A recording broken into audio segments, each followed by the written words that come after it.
ស្វាគមន៍ប្រិយមិត្តមកកាន់គេហទំព័រសារព័ត៌មានខ្មែរនៃកញ្ញារបស់យើងខ្ញុំក៏ក្រោយការពិតនៅកម្ពុជាមិនហើយហ៊ុនសែនលុក4ខេត្តឲ្យយួនសុំកម្លាំងយួនការពារអំណាចតែបរាជ័យធំចំពោះកម្លាំងផ្ទៃក្នុងរបស់លោកសខេងប្រិយមិត្តជាទីគ្រប់និងជាទីរាប់អានថ្មីទៀតហើយពេលនេះលោកហ៊ុនសែនបានជិញនៅកម្ដៅរបស់ខ្លួនដែលបានបញ្ជាក់ថាខ្លួនបានលុកខេត្តទាំង4ឲ្យយួនហើយសម្រាប់ការដកដូរអំណាចពិសេសកម្លាំងការពារវងត្រកូលហ៊ុនសែនតែម្ដង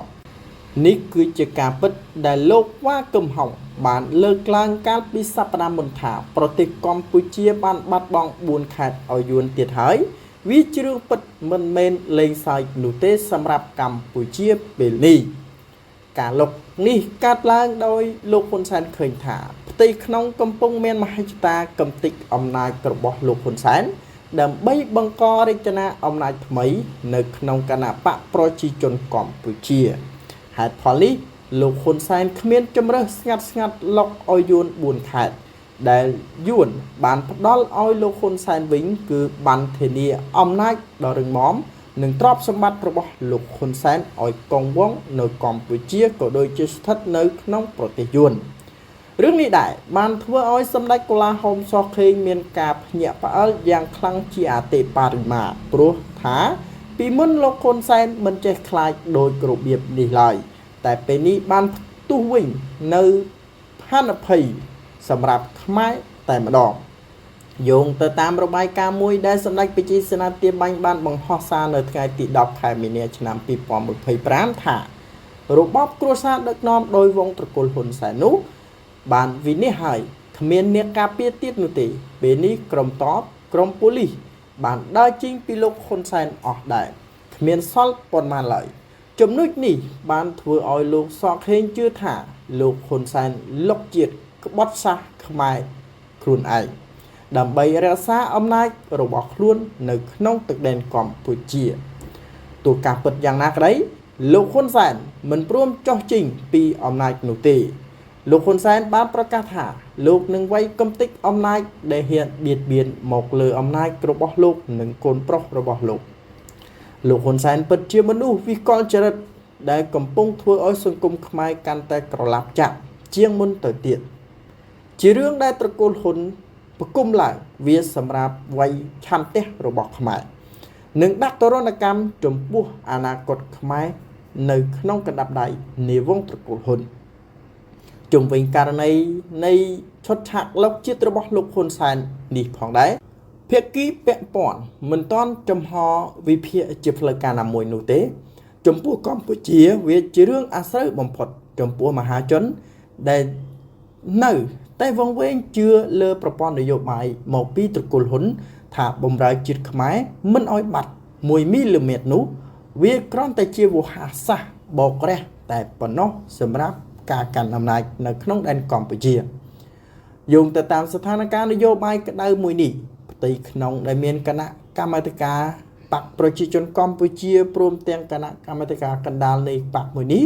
កំពុងបញ្ជាក់ចំហឡើងវិញថាត្រូវបានលោកហ៊ុនសែនដាក់គុកឬក៏យ៉ាងណាបើសិនជាយើងមិនហ៊ានវិវត្តករណីធំបំផុតលោកហ៊ុនម៉ាណែតត្រូវតែលាលែងពីតំណែងជានាយករដ្ឋមន្ត្រីការសម្រេចជាសមាជិកដំបូងដឹកនាំទៅដោយលោកហេងសំរិនដែលជារៀមច្បងនៅក្នុងផ្ទៃគណៈបកប្រជាជនកម្ពុជាបានធ្វើការដល់ច្បាស់លាស់មួយថាលោកហ៊ុនសែននិងហ៊ុនម៉ាណែតចុះពីតំណែងភ្លាមដូច្នេះរដ្ឋសភាជាតិកម្ពុជារបស់ជំទាវ ខុនសូដារីបានធ្វើការប្រជុំភ្លាមជាបន្តពីលោកហេងសំរិនឲ្យរដ្ឋសភាជាតិដំណើរការកែតម្រង់អំណាចនៅក្នុងប្រទេសគណៈបកប្រជាជនកម្ពុជាដោយលោកហ៊ុនសែនបានប្រព្រឹត្តបទល្មើសធ្វើឲ្យសង្គមចលាចលមិនស្ងៀមស្ងប់និងស្ងប់ស្ងាត់តែងតែបង្កើតនៃភូតកោសកម្មភាពដាក់ទោសធំបំផុតគឺការលុកជាតិនិងក្បត់ជាតិរបស់លោកហ៊ុនសែនប្រិយមិត្តជាទីគោរពនិងជាទីរាប់អានមន្ត្រីយោធាប៉ូលីសរាជការទាំងមូលបានប្រណីធានថាគណៈបកប្រជាជនកម្ពុជាលែងមានអំណាចជាអនុត្រាភាពនៅក្នុងគ្រួសារនិយមហើយ លើកនេះភាពជាចម្បងដើម្បីជាកត្តានិយមនៃទស្សនវិជ្ជានយោបាយឲ្យមានភាពរឹងមាំគឺជាការកសាងយុត្តិធម៌សមត្ថភាពបម្រើជាតិនិងមហាជនថែរក្សារាជានិយមមិនឲ្យបុគ្គលនិយមកើតឡើងសាជាថ្មីនៅក្នុងគណបកប្រជាជនកម្ពុជានិយាយដល់ឡែកនៅក្នុងសង្គមកម្ពុជានិយាយរួមជាព្រឹត្តិការណ៍បើកចំហគ្រានេះលោកហ៊ុនសែននិងគ្រួសារបានចុះចាញ់ទាំងស្រុងមិនហ៊ានប្រឈមមុខនោះទេទោះមានកងកម្លាំងមកពីស្រុកយួនតែសារៈសំខាន់ផ្ទៃក្នុងនៃគណបកប្រជាជនកម្ពុជាបានដើរខុសពីអំណាចរបស់លោកហ៊ុនសែននេះហើយគឺជាភាពវង្វេងរបស់លោកហ៊ុនសែនដល់ទីបញ្ចប់គឺគ្មាននរណាម្នាក់អាណិតអាសូរនោះឡើយមានរបាយការណ៍ក្បោះក្បាយថាសម្ដេចកូឡាហោមសខេងបានធ្វើឲ្យផ្ទៃក្នុងជំរើសคล้ายទៅជានាយករដ្ឋមន្ត្រីបណ្ដោះអាសន្នផងដែរដើម្បីរៀបចំរចនាបែបបទបង្ហាញទៅកាន់សមាជិកមូលដ្ឋានឲ្យចេះធ្វើការបម្រើសង្គមបើមិនដូច្នោះនោះទេគឺកម្ចាត់ចេញពីក្របខ័ណ្ឌរដ្ឋនេះជាបញ្ហាចម្បងដែលផ្ទៃក្នុងជឿជាក់ថាសម្ដេចកូឡាហោមសខេងជាមនុស្សដែលមានសមត្ថភាពនិងគុណភាពគ្រប់គ្រាន់ចំពោះកត្តាបង្ហាញពីអភិបាលកិច្ចល្អមួយបម្រើទៅកាន់មហាជនទីបំផុតលោកសខេងពិតជាមនុស្សចុះជីមនុស្សស្រោចស្រង់ជាតិមិនមែនលោកហ៊ុនសែននោះទេលោកហ៊ុនសែនបានត្រឹមតែលុកដីលុកកោះលុកជាតិតែប៉ុណ្ណោះឲ្យបរទេសជំវិញការទម្លាក់អំណាចនេះដែរខាងយួនបានប្រមូលកម្លាំងរបស់ខ្លួនគេចពីកម្ពុជាទាំងយប់ទាំងថ្ងៃទោះលោកសខេងមិនតាន់មានវិធានការក្តៅណាមួយចំពោះពួកយួននៅក្នុងកម្ពុជាក្តីតែការយល់ថារបបប្រជាធិបតេយ្យកើតឡើងភ្លាមនៅក្នុងប្រទេសកម្ពុជាពួកគេគ្មានកន្លែងណាជ្រកនោះដែរដោយពាក់ដឹងខ្លួនដឹងព្រំលិខិតមិនអាចប្រឆាំងបានឡើយមិនមែនថាលោកសខេងចង់ធ្វើភ្លាមនោះទេតែនេះជាជំហានមួយដ៏រឹងមាំបំផុតខ្មែរមិនបានធ្វើបាបយួនតែសូមយួនត្រូវដឹងខ្លួនផងថាពេលនេះកម្ពុជាកំពុងស្ថិតនៅកន្លែងណាឆន្ទៈស៊ីជម្រៅនៅក្នុងខ្លួនរបស់សម្ដេចកូឡាហោមសខេងបានដាក់ឡើងជាសម្លេងឈានដល់គោលដៅបង្ហាញពីកិច្ចការរដ្ឋមួយជាវៀងមិនចាញ់បោកគេមិនឡងនៅក្នុងគំនិតរបស់គេមិនជឿគេមិនជឿនៃការបង្ហាញអំពីទស្សនវិជ្ជានិយមរបស់ខ្លួននៅក្នុងការដឹកនាំទុកដាក់មហាជនរបស់ខ្លួនជាអ្នកនយោបាយសម្រាប់មេគាជាអធិបតេយ្យនៅក្នុងប្រព័ន្ធនយោបាយជាតិនេះជាឆន្ទៈស្រមៃខ្មែរតាំងពីមានកិច្ចព្រមព្រៀងសន្តិភាពទីក្រុងប៉ារីមកម្ល៉េះប្រិយមិត្តជាទីគោរពនិងជាទីរាប់អានក្នុងនេះដែលសូមបញ្ជាក់សម្ដីរបស់លោកហ៊ុនសែនថាថ្លែងក្នុងពិធីសម្ពោធអគារសិក្សាក្នុងខេត្តកណ្ដាលនាព្រឹកថ្ងៃទី11ខែកុម្ភៈលោកហ៊ុនសែនជាប្រធានគណៈបកប្រជាជនកម្ពុជាបានបញ្ជាក់ថានាយករដ្ឋមន្ត្រីហ៊ុនម៉ាណែតគ្មានផ្លូវដើរចេញពីស្រមោលលោកដែលជាឪពុកឬក៏ស្រមោលពីគណៈបកប្រជាជនកម្ពុជាបានឡើយសម្រាប់លោកហ៊ុនសែនកុំថាឡើយអ្នកផ្សេងសូម្បីតែកូនខ្លួនឯងក៏នឹងត្រូវដកចេញពីតំណែងដែរប្រសិនបើហ៊ានដើរនិងអនុវត្តផ្ទុយពីគោលនយោបាយចំហរបស់គណៈបកប្រជាជនកម្ពុជាតាមប្រធាននៃគណៈបកកណ្ដាលអំណាចនៅ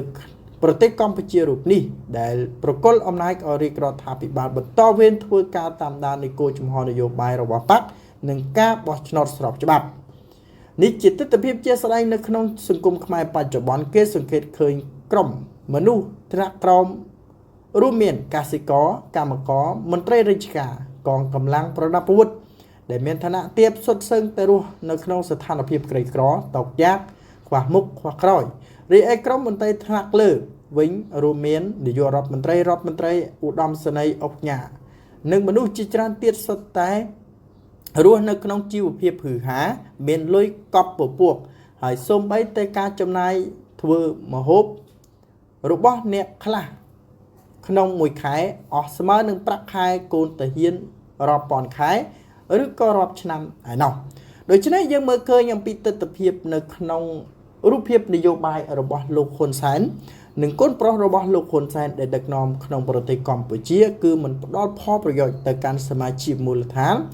ឬក៏កូនចៅរបស់ខ្លួនដែលមានការគ្រប់គ្រងក្នុងគណៈបកប្រជាជនកម្ពុជានោះទេ